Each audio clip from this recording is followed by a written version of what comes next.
Hey everyone, welcome back. This is Sean from Having Fun Repairs. I did a live stream a little bit on this Sencor TC109 tube checker, okay, a while back. Once we reached 1,000 subs, I did a live stream event. Not watched as much as my other videos, but I guess that's just one of those things concerning live streams on YouTube. They must not be as popular. Not really concerned about that. Now, the reason why I'm coming back to this TC109 vacuum tube tester is because although I replaced the capacitors in there, I've done a bit more work to it, replacing some resistors that needed to be replaced. And I wanted to touch on something that that I haven't seen discussed concerning the TC109 in other videos. Now, why didn't I cover that the portion of replacing resistors and stuff like that and stuff in this video? Well, to be honest, it's already been covered once before on YouTube by a fellow who goes by Chuck Legg. Chuck Legg, spelled with 2 G's. His handle is @CharlieTechie. But he already has a video out on YouTube where he covers, restoring a Sencor TC109. Okay. And what I'll do, since I didn't record that myself, is I'll put a link down in the description to his video and y'all can watch it, etc. And you can get a better understanding for all the different components. However, there was one thing that he did not address in his video that I wanted to address in this, and that is the Selenium Rectifier. Now, I've already removed the Selenium Rectifier and put in some resistors, but I have to go back and readdress that, and I'll demonstrate for you the reason why here in a minute. Now, the reason why I want to address the Selenium Rectifier is because with modern electronics, you really have no need for a Selenium Rectifier. As a matter of fact, you probably should get rid of them. Now, Selenium Rectifiers, I'll pull a picture if I can get one out of that live stream. I'll put it up in the corner somewhere so you have an understanding of what I'm talking about component on this thing when it came to that. But you really have no need for Selenium rectifiers nowadays with your modern silicone or germanium diodes that you can use in place of a Selenium rectifier. Okay, now they did have a lot longer shelf life. I mean, substantially longer. Okay. But there's some certain hazards with them. You're talking about a component that's layered between cadmium and selenium, and although those elements are naturally occurring and can be found at low dosages and say like foods and stuff like that, which is perfectly safe, at least if you believe those things that you read from the FDA or whoever puts out that information, should be safe, right? In high doses, it's not healthy for you, okay? Now, I'm not saying if a Selenium rectifier was to blow and you're sitting right up on top and you're standing away from it, that's going to be hazardous. But if you're close to those fumes, they could definitely be hazardous. And you can look online and do your own research on that and come to your own determination. Okay, so I kind of want to show you why I had to remove the Selenium rectifier and before we get into the work today. Now, you have to do an alignment with this guy. Do I have it turned on? Let me go check it at the source, make sure I've got everything plugged in. Give me a second. All right, the vacuum tube just wasn't warmed up in there. Yes, there is one vacuum tube in here, as you saw from the previous video. But you have to do a calibration on this. Now, the way that calibration, there are 2 pots. What I've got is an alignment tool with a non-metallic end, because there is a B plus side to this, and there is a high voltage in here. So I don't want to use metals and accidentally short something out, because that would be hazardous. But what you're supposed to do, you're supposed to go to short when you do the alignment, and you're supposed to adjust it at the lowest setting on this dial right here. So if you're looking over in this camera up here in the right hand corner, and I don't have it dead on with the dial, but you can hopefully you see that it's moving there on the video. Okay. Now, what I would recommend before you even do that, to be honest, like bring it up and just back it off to the point that it touches the bottom of your graticle or the bottom of your scale. Okay. Don't go too far into it because it's not going to go into the negative side and you've over adjusted, but bring it up until it starts to move in a clockwise fashion or a forward momentum fashion, and then back it off until you just bottom out on that scale. Okay. Now, one of the things I would recommend before you do this alignment actually is to put it in off position, and you've got to adjust for your milliamp meter right here to where when it's off, you can adjust the needle foot at bottom. But obviously, when you turn it on, it's going to make a bit of difference. Okay, so do that, and then come up here, and you're supposed to do the short alignment, and then you go over to cow, and then you've got a front alignment, which is actually accessible through the back as well over on this side. And you're supposed to adjust this for full range or full deflection, I guess you could say, of your scale. So all the way on the right hand side. But mine does not get all the way up there. Okay. And I can go down more, but I can't get all the way up there. And I couldn't with the Selenium Rectifier, which was telling me that it was getting towards the end of its life. As a matter of fact, when I checked my V plus and stuff, the voltage wasn't where it should be. It was a little bit low, and as of right now, it's low still, although it's higher than what it was. But that I'll get into the reason why for that. But then after you adjust for cal, you're supposed to go back to short and check again and adjust that, and because those two alignments do play off of each other. Okay, so I need to get my B positive up there at an appropriate level. So hold on with me. I'm going to flip this over and we'll start recording a bit more. Okay, I've got this turned around, and I'll show you what it is I'm exactly looking for here. Now, I've already replaced the Selenium Rectifier that was down here with a modern silicon diode, actually a 1N 4001, I think. What was that? Let me double check what I put in there. Yeah, sorry, it's not a 1N 4001 or 4001. It's 1N 4007 selenium diode, or sorry, silicon diode that I put in this guy. But yeah, I mean that's you can use one of those or whatever you can replace with it. Now I did the math for it, and you're just basic Ohm's law, current, voltage. If you know what your current is, you know what your voltage is. You need it to drop down to something. You can determine how much resistance you need in there, right? So if you've been a part of my Patreon and you've learned how to make current measurements and voltage measurements and do all that stuff, because I taught it all in DC theory, then this will make sense, which would be my plug for my Patreon over there. But anyways, I want to show you something here real quick. So we checking our AC right before we get to the diode, checking on the anode side of our diode. Then over on the cathode side, after the resistors, we're getting AC measurement of 5.76. When we switch it over to DC, it's going to be a little bit higher at like 6 volts. Okay, 6 or 7, yeah, 6-ish. I need that to be a little bit higher because it's over on the anode side that feeds to our milliamp meter, so I can actually get a full range scale. Okay.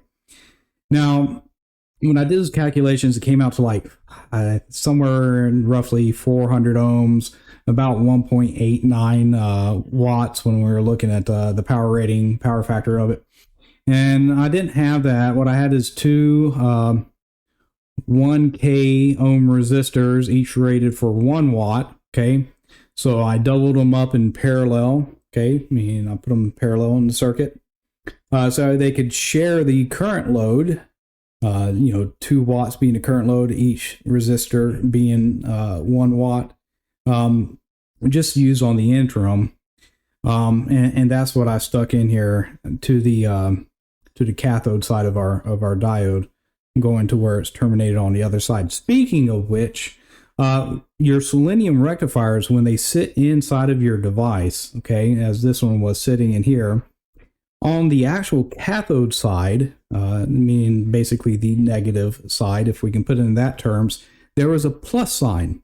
Well, with selenium rectifiers, it's typically, and I think it might be actually all the time, the cathode is identified with a positive sign versus the anode, and that would seem backwards. But the reason why they did that back in the day is because they annotated the direction of current flow, so which is opposite of how we look at things in respect of voltage. Okay. So that's why they did that. So if you're working on something with a selenium rectifier and you see a positive sign on one side, well, that's not the anode, that's actually the cathode. So be very careful of how if you replace it with a modern silicone or germanium diode, be careful how you hook those things up because you could potentially be putting your diode backwards, and that's going to create issues for you. So what I've done, since obviously, you put two 1K ohm resistors in parallel, you've got 500 ohms of resistance. Then you're sharing the current between both resistors. So I wanted to get something relatively close to that measurement. Again, I don't remember exactly what it was, but I remember I ordered 3 resistors that were, within the range, all 3 watts, because they were readily available on Mauser. So I got a 450 ohm 3 watt resistor. Okay. I got a 420 ohm 3 watt resistor and a 400 ohm 3 watt resistor. And I'm just going to select the middle one because, it's in the middle of that range of selections that I got. And we're going to solder this in and see how that has an effect on our scale up here. Which, speaking of which, there is one other thing. So I've got it turned off right now. The style of light bulb that they use, H51, and you can still get these. As a matter of fact, I got a replacement right here. But what they did is they got one that was shaded so that way the light, I guess, to keep the heat from the bulb from dissipating outwards and reduce visibility of the light. But that kind of doesn't help with troubleshooting from a visual perspective. So I wanted to get one that was an actual, going to show light. So there we go. That's the one I got a replacement one for here. But, is what it is. But, yeah, let's get that resistor replaced in here.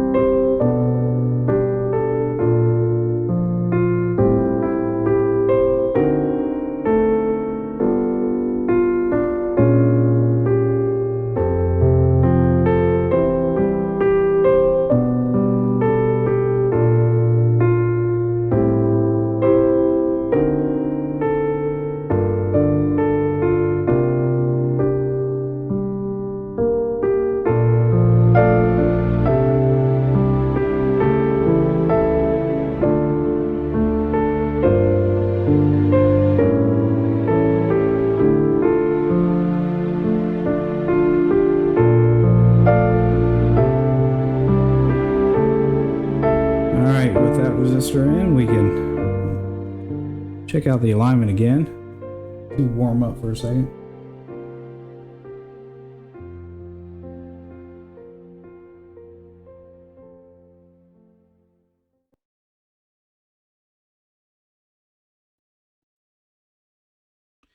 And there we go. All right, let's do the torque cal, just to make sure that hasn't moved around on us.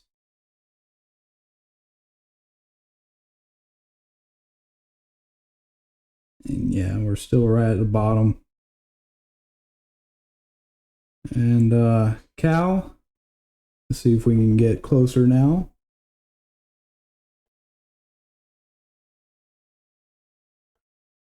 Oh yeah, a lot closer. Not all the way full scale, so let me move this for a second. I want to face it this way. And just take that DC measurement, see how much higher we are. Might drop it down to that 400 ohm.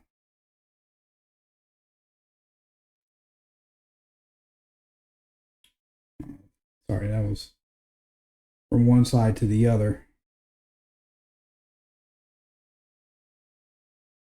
There we go. 4.5.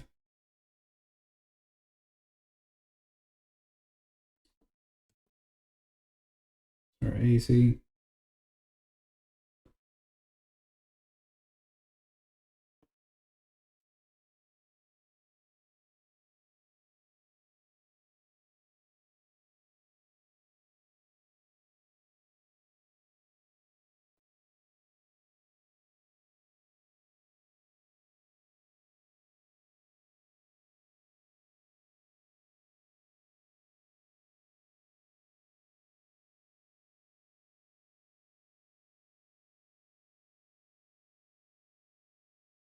And 45 is where we ought to be right there.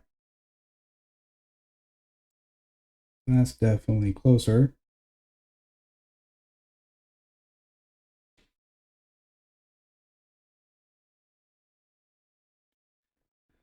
Oh, we might leave it with that. Could also be that this tube right here could be pretty worn. We can get a new one, or that that potentiometer is worn. But we are definitely higher up on our scale. I'll tell you what. I'm going to swap it out for the 400 ohm just to see the difference. And if I don't like it, then I'll put back in the 420 ohm 3 watt.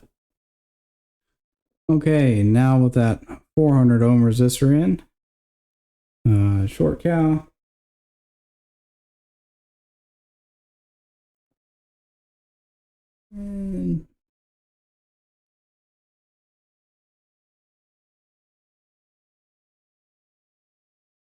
Or short test.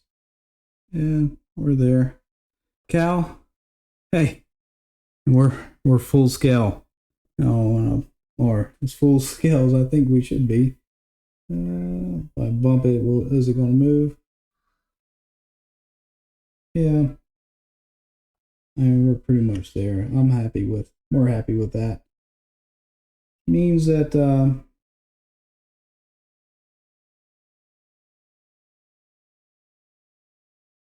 yeah, we're not going to get any higher, but we still have a little bit of movement on that 5K pot beyond that peak right there. So I think this is going to work out perfectly. I'm happy with that. All right, so let me take this, and now I'm going to turn it off for a second. Now I'm going to turn it on to emissions. Okay. And now we'll look at that very first time we looked at these voltages, and they're going to be substantially higher like they were on the first time. So we put it into cal position, which is how we measure them the second time, because that changes the configuration of what components are used. But let's see, without getting in the way of this meter too much. All right. So at the anode, 56. Okay. At the cathode, 6.2. That hasn't really risen much at all. But our DC has gone up slightly as well. So that's good. Now, when I go over to the cal position, okay, we should be seeing 45 roughly here, like we were the second time. I'm sorry. Here. Yeah, 43. We're still 2 volts lower. So we should probably get maybe in the 300 ohm range. But well, that's not too far low.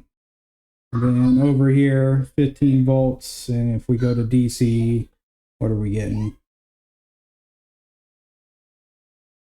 4.6, roughly 5 volts. But yeah, that's definitely remarkably better.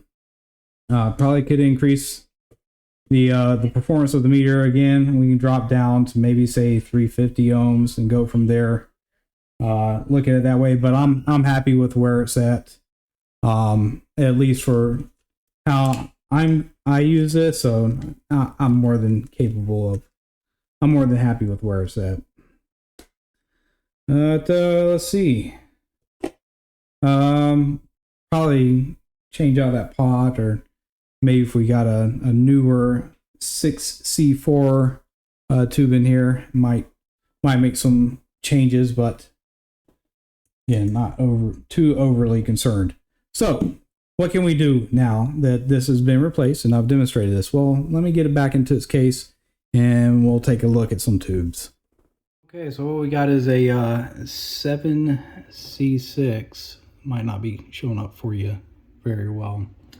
Which is a dual diode, typically used as a combined detector, you know, in radios and stuff, such as this lovely radio that I'm working on restoring.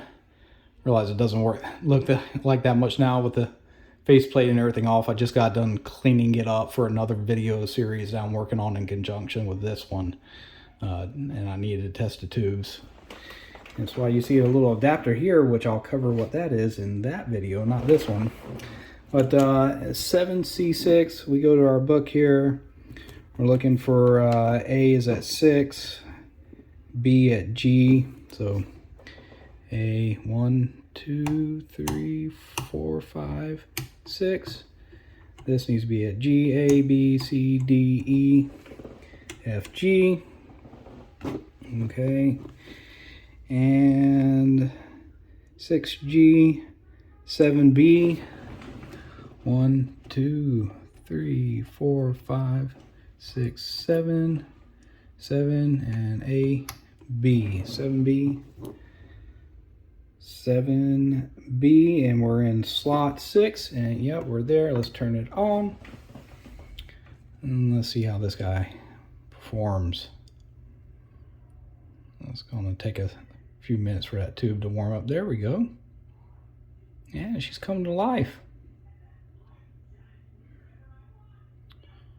She's pretty good. She's getting into there.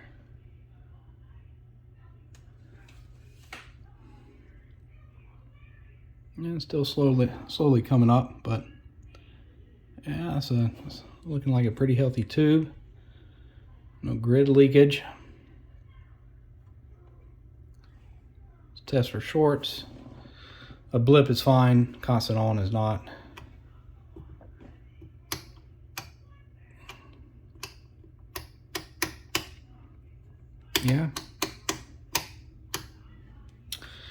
Yeah, she's looking good. Now, sometimes if you get shorts, especially if you have an old tube, there could be particulates that have settled. Allow it time to sit on an emissions or grid leakage for a minute or two. Especially if you see it wavering, it's going to burn that off inside the tube, and that typically gets rid of those shorts. So sometimes when something looks shorted, it might not actually be shorted. But that 7C6 looks good. What else do we have? We have a 7B7 now in there. 7B7, which is 7B7 6E 5E in slot 6. So 6E, I've already set this up. 5 up here on this one, and E. Let's check it out.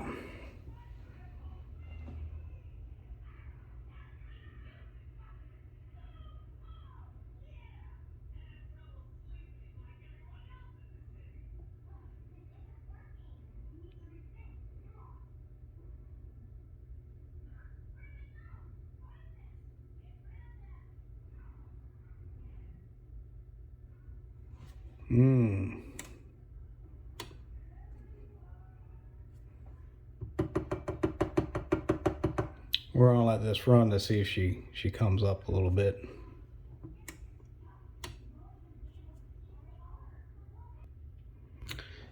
Yeah, I've cleaned the pins on it and stuck it back in. It came up just a smidge more, but no, it's a low emission tube. It's not gonna. There's not a whole lot of grid leakage or anything, but yeah, no shorts.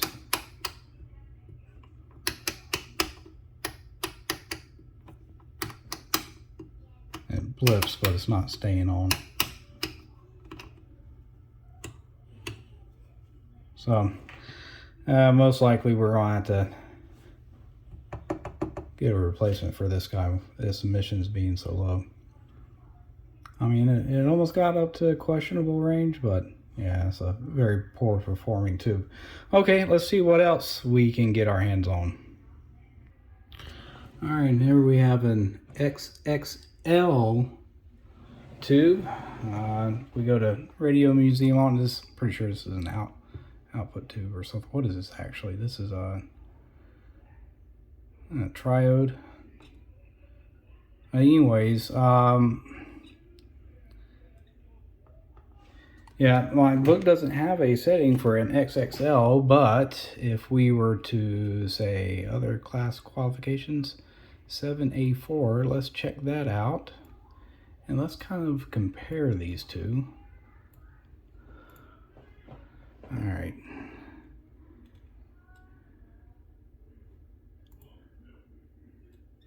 Okay, here's the XXL. Here's 7A4. Same voltage. Same ampere for our filament.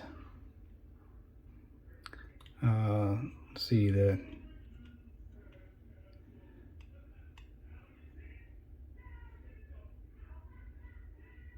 filament, same pins. All right, our anode and our cathode are on the same pins, and our grid is also on the same pin. So we should be able to test it, since the modern version of it is a 7A4, with setting it up for 7A4 on our tester. So we'll do that. Okay, so I've got 7A4 6E4E in slot 6. So I've got set 6E4E on, and then in slot 6. Let's see what happens.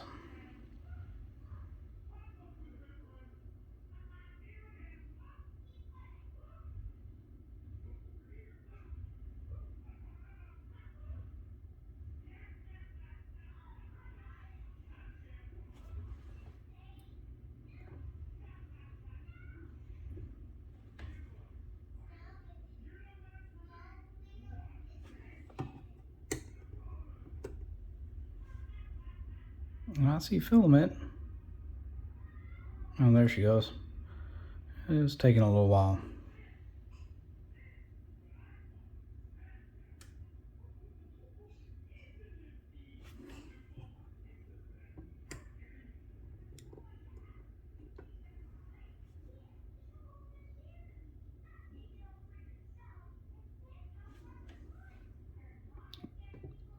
Yeah, we're gonna let this sit here and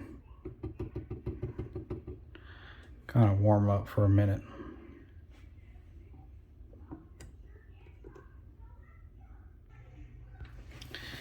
Alright, so after a while she came up a bit more. She's definitely in that questionable area now. I don't know, just because of the difference between this and the 7A4, if that's going to be the you know, this going to read a bit lower. I'm not too sure, but you know,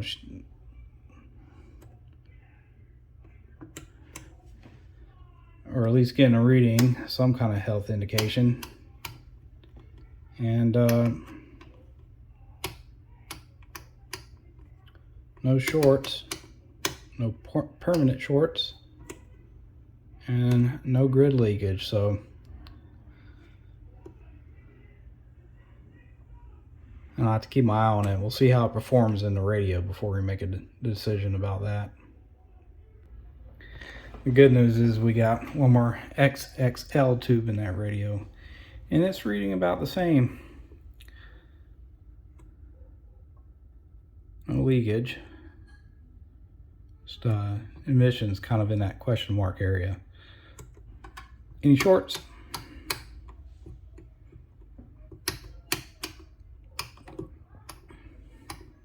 Nope.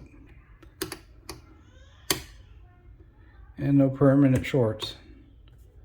So again, we'll see how it performs in the radio before we make a final determination.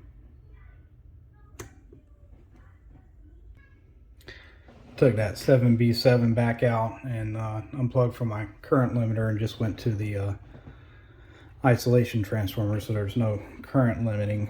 And we're testing a bit higher on it, so I imagine those last couple tubes will test a bit higher as well. But it's still in the red slightly, so again, you know, I'm gonna keep my eye on it, but might need to replace that one, which, you know, given how the last 3 tubes test inside the thing, which again I'll cover in the other video that I started filming, along with that adapter.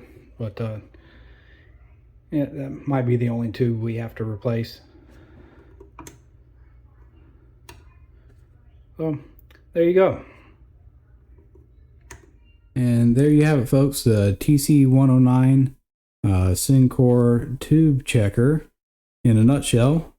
Again, I didn't want to rehash anything that was already done on YouTube. Again, I'll put Mr. Leg's YouTube video link in the description, shout him out in there. And you can watch that to get a more in-depth as to what he all went through for restoring his unit. I just wanted to touch really outside the live stream I did where I replaced those 2 capacitors.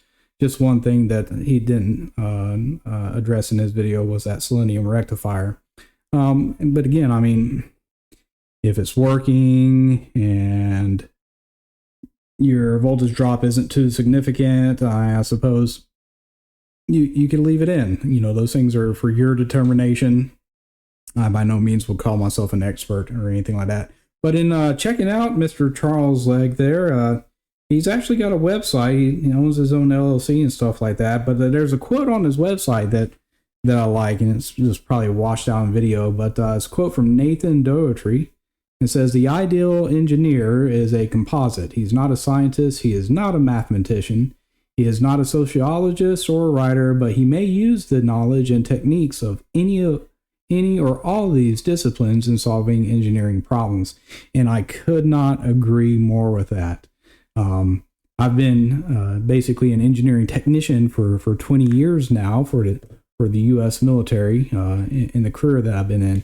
Am I a college degree engineer? No, my degrees are in other things. I mean, I've got associates in electronics and associates in instruction of electronics and military science. A bachelor's in religion, but I also carry certifications in logistics and project management training and contracting and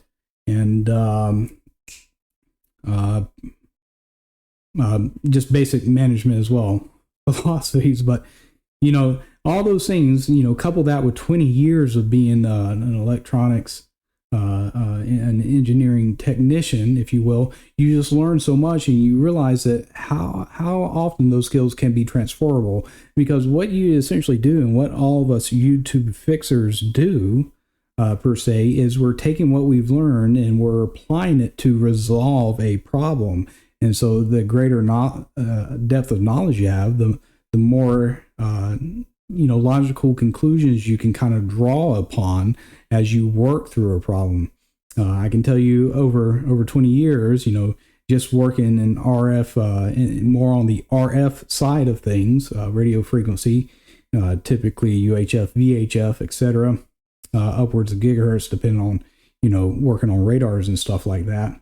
But I wouldn't be able to work on some of that equipment if I didn't have an IP-based foundation working on SATCOM equipment or switching systems or telco systems, and understanding things like, your traditional metrology standards for, old telephony, okay? 600 ohm impedance, understanding how a telephone system works in general as compared to, modern day voice over IP or VoIP. All those things just kind of go hand in hand. So I agree with that quote he has on his website, and I see why he uses it in the application of himself, because it is true. The more you learn, the more it enables you to do what you love to do, basically. And that's just the thing. Yeah, if he might claims to be an engineer, well, I would hope that they would never claim to be the engineer. because you're always in the process of learning something new.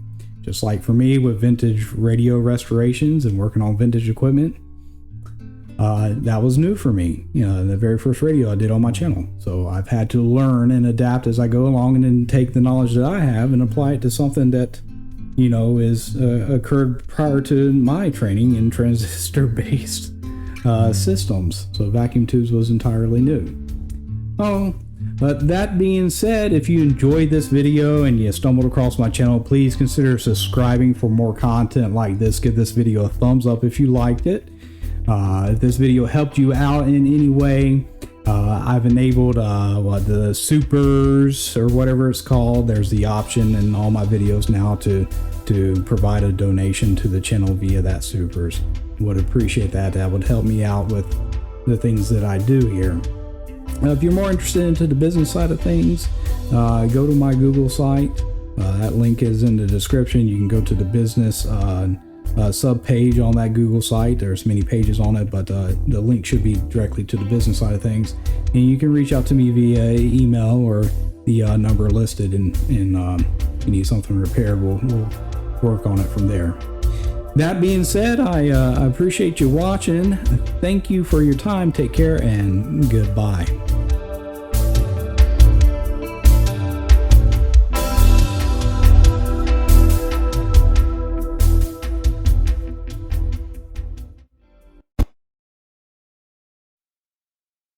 Mark?